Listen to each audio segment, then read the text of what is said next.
Les amis, j'espère que vous allez bien. Bienvenue dans cette séance d'auto-hypnose sur l'auto-sabotage et en particulier le saboteur intérieur.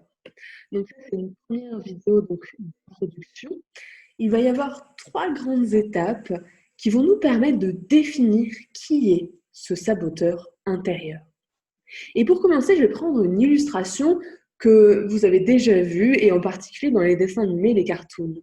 Vous savez, c'est ce personnage qui, à un moment donné, a sur son épaule un petit ange et de l'autre côté, un petit démon. Alors, le petit ange, c'est le gentil et le petit démon, c'est le méchant. On a cette vision d'un partage intérieur qui, souvent, ces deux parties-là, elles sont en conflit, en opposition. Dans les dessins animés, le petit ange souffle la bonne solution, la gentille solution, et le démon vient nous pousser dans nos travers, vient nous pousser dans nos pulsions.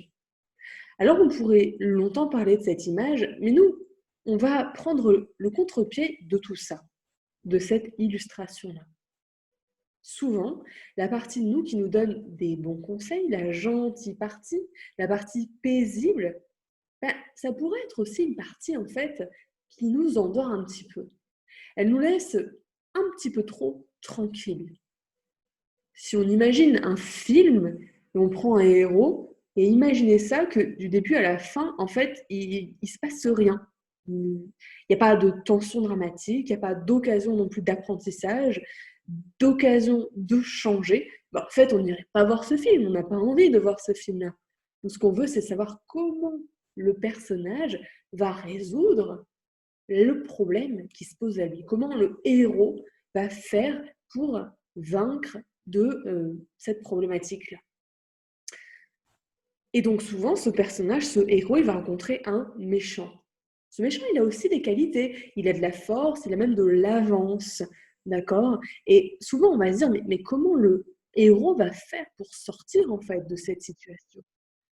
Et ce méchant, en fait, il va vraiment être là pour créer la plus belle occasion pour le héros de grandir. Il trouver des ressources qu'il n'aurait probablement pas pu trouver sinon.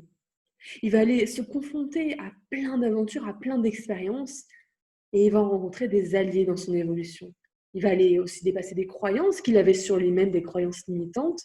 Ça va lui permettre d'aller au bout de lui et de transcender ses capacités pour, au final, résoudre cette problématique qui était à un moment donné la sienne. Et j'espère que jusque-là, vous me suivez. Du coup, c'est ça le contre-pied. Le méchant, en fait, il n'est pas méchant, mais c'est le plus bel obstacle qu'on aurait pu imaginer. C'est celui qui a le plus de capacité de nous apprendre en fait des choses sur nous-mêmes. Donc on va aller rencontrer ce saboteur intérieur, un peu ce méchant de notre histoire. J'imagine que ça vous est arrivé, on travaille sur un projet et il y a quelque chose qui vient nous mettre des bâtons dans les roues. Alors, ça arrive que parfois on croit que ça vienne de l'extérieur et parfois on croit aussi que ça vient de l'intérieur. Et peut-être que ce qui nous arrive à l'extérieur, c'est une matérialisation des choses qui se passent à l'intérieur. Et donc, on laisse passer une opportunité, on procrastine, on se trouve des excuses, on ne passe pas à l'action quand on sent qu'on devrait passer à l'action. Et en fait, il y a plein de choses qu'on pourrait accuser pour ne pas être allé au bout d'une envie, d'un rêve, d'un projet. Mais souvent, quand on discute avec les gens, on a cette image qui vient comme si on s'était auto-saboté, comme si une partie d'eux-mêmes s'était opposée à eux. Et du coup, souvent, c'est une partie, évidemment, qu'on n'aime pas trop. C'est une partie liée à des échecs, à des ratés. On peut même avoir de la rancœur envers cette partie. On peut même avoir de la culpabilité envers soi, quand on sent que quelque chose en nous nous a empêché d'avancer. Mais nous, là, on va vraiment aller s'intéresser à ce saboteur. À quoi il sert? Pourquoi il est là? Quand il existe une part en nous qui fait quelque chose, c'est sans doute qu'elle a une raison de le faire, non? Elle n'est pas juste là pour nous embêter, elle n'est pas juste là pour nous nuire. Peut-être qu'elle a un message à nous faire passer, peut-être qu'elle attend quelque chose de nous, peut-être qu'elle est la réponse à une peur, à une expérience, à un moment donné qui s'est mal passé. Exemple, si un jour vous avez un accident et vous tombez de cheval, ben, c'est normal en fait qu'il y ait une peur qui vienne. Si la personne, quand la personne va vouloir remonter, ben, c'est peut-être normal en fait qu'elle ait peur. Son corps, il se souvient de ce qui s'est passé. Et cette partie-là, elle a envie de nous protéger. Et elle nous crie, mais non, mais ne recommence pas, c'est dangereux. Est-ce que ça veut dire qu'il faut obéir à ça, à cette peur? Ça ne veut pas dire ça. C'est juste que, en fait, cette part, c'est peut-être pas un ennemi, mais peut-être que c'est un allié potentiel. Un allié qu'on a du mal parfois à comprendre. Et notre premier réflexe, du coup, c'est lutter, c'est vouloir la dépasser, des fois la tuer, cette peur, mais peut-être qu'en fait, c'est pas la bonne solution. Peut-être que parfois, on a à apprendre à comprendre de ça. Et donc, c'est cette opposition qu'on va appeler le saboteur intérieur. Dans le premier exercice, on va aller à la rencontre de ce saboteur. Quand est-ce qu'il a agi? Les différents moments de notre vie, les différentes époques où le saboteur a été là. Et on va essayer comme ça de trouver les indices de sa présence. On va aussi essayer de trouver des manières de le comprendre un peu plus. C'est peut-être un saboteur en série, peut-être qu'il a agi à plusieurs reprises dans nos vies. Et on va essayer un petit peu de se mettre à sa place, de penser comme lui, de se mettre dans sa tête. On va essayer de le repérer dans ses fonctionnements, dans son système de représentation. Bref, on va vraiment aller le traquer, le débusquer. Parce que des fois, il peut bien se cacher, vous allez voir. Donc, nous emmener au deuxième exercice. On va aller trouver l'endroit où travaille cette partie de nous. Où est-ce que ça se cache? D'où elle vient? D'où elle vient dans le temps? Peut-être qu'elle vient d'un endroit de notre vie. Peut-être qu'elle vient de certaines priorités qu'à un moment donné, on avait fixées. Peut-être qu'elle vient de certaines croyances avec lesquelles on a grandi.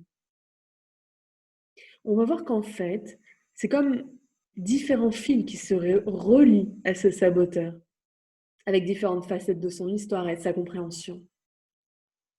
Et à la fin de cet exercice, vous allez arriver en face de lui. Le troisième exercice va être divisé en deux.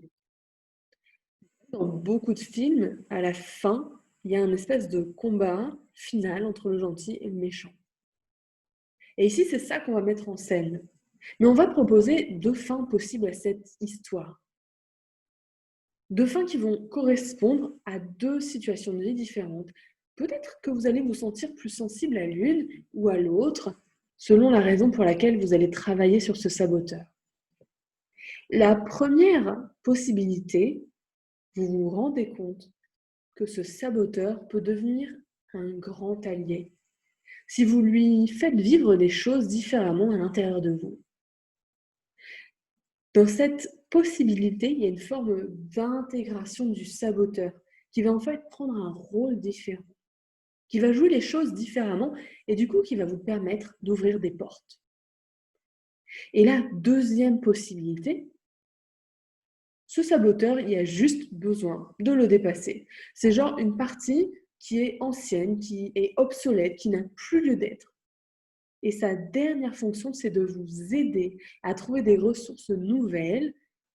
Et vous allez avoir grandi, acquis des nouvelles compétences, avoir la sensation d'être passé à une étape de vie où il y aura sans doute une immense satisfaction.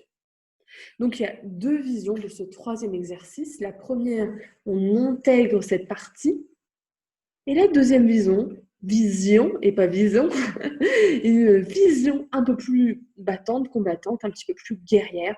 On va dépasser, on va traverser cette partie archaïque, cet ancien fonctionnement qui n'a plus lieu d'être. Alors je vous retrouve dans quelques instants pour le premier exercice.